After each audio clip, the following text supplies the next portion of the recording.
We start with a point. Like the point we know from geometry, it has no size, no dimension. It's just an imaginary idea that indicates a position in a system. A second point, then, can be used to indicate a different position.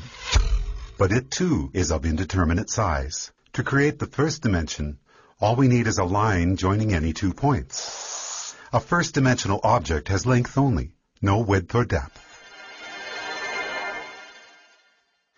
If we now take our first-dimensional line and draw a second line crossing the first, we've entered the second dimension. The object we're representing now has a length and a width, but no depth. To help us with imagining the higher dimensions, we're going to represent our second-dimensional object as being created using a second line which branches off from the first. Now let's imagine a race of two-dimensional creatures called flatlanders. What would it be like to be a flatlander living in their two-dimensional world? A two-dimensional creature would have only length and width, as if they were the royalty on an impossibly flat playing card. Picture this. A flatlander couldn't possibly have a digestive tract because the pipe from their mouth to their bottom would divide them into 2 pieces. And a flatlander trying to view our three-dimensional world would only be able to perceive shapes in two-dimensional cross-sections. A balloon, for instance, would start as a tiny dot, become a hollow circle which inexplicably grows to a certain size, then shrinks back to a dot before popping out of existence. And we three-dimensional human beings would seem very strange indeed to a flatlander.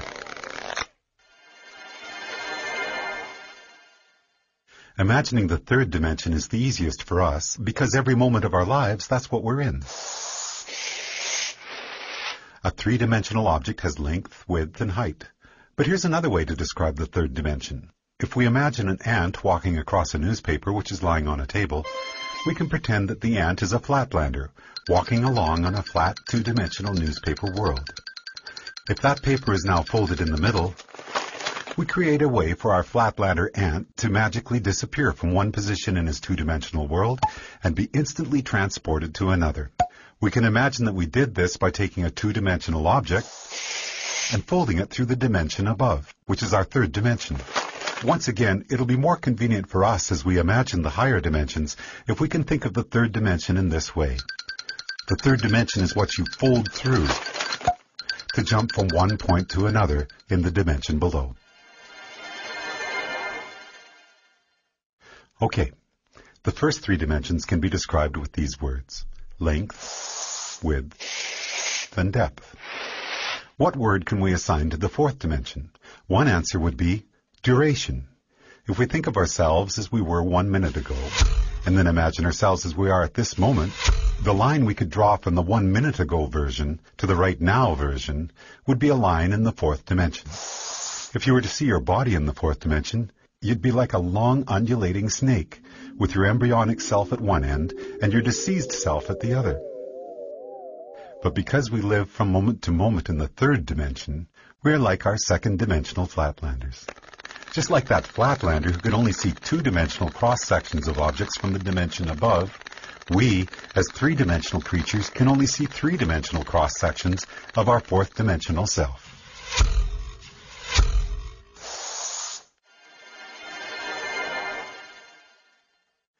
One of the most intriguing aspects of there being one dimension stacked on another is that down here in the dimensions below we can be unaware of our motion in the dimensions above. Here's a simple example.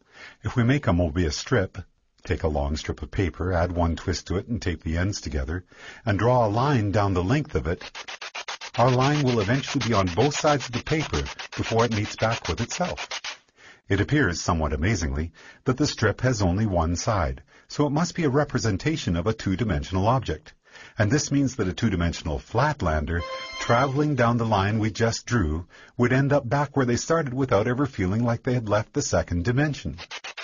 In reality, they would be looping and twisting in the 3rd dimension, even though to them it felt like they were traveling in a straight line.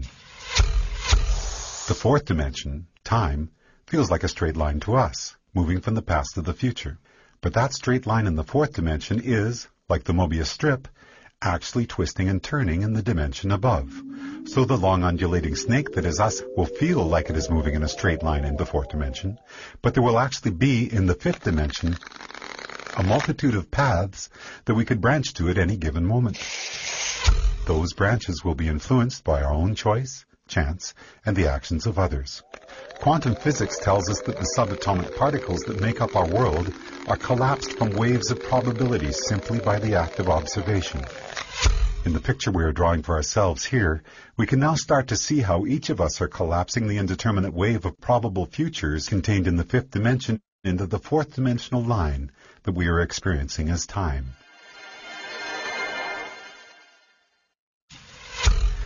What if you wanted to go back into your own childhood and visit yourself? We can imagine folding the fourth dimension through the fifth, jumping back through time and space to get there. But what if you wanted to get to the world where, for example, you had created a great invention as a child that by now had made you famous and rich? We can imagine our fourth dimensional selves branching out from our current moment into the fifth dimension. But no matter where you go from here, the great child inventor timeline is not one of the available options in your current version of time. You can't get there from here, no matter how much choice, chance, and the actions of others become involved. There are only two ways you could get to that world. One would be to travel back in time, somehow trigger the events that caused you to come up with your invention, then travel forward in the fifth dimension to see one of the possible new worlds that might have resulted. But that would be taking the long way. The shortcut we could take would involve us folding the fifth dimension through the sixth dimension, which allows us to instantly jump from our current position to a different fifth dimensional line. In our description of the fourth dimension, we imagine taking the dimension below and conceiving of it as a single point. The fourth dimension is a line which can join the universe as it was 1 minute ago to the universe as it is right now.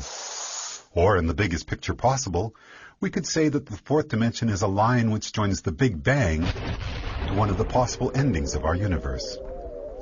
Now, as we enter the seventh dimension, we're about to imagine a line which treats the entire sixth dimension as if it were a single point.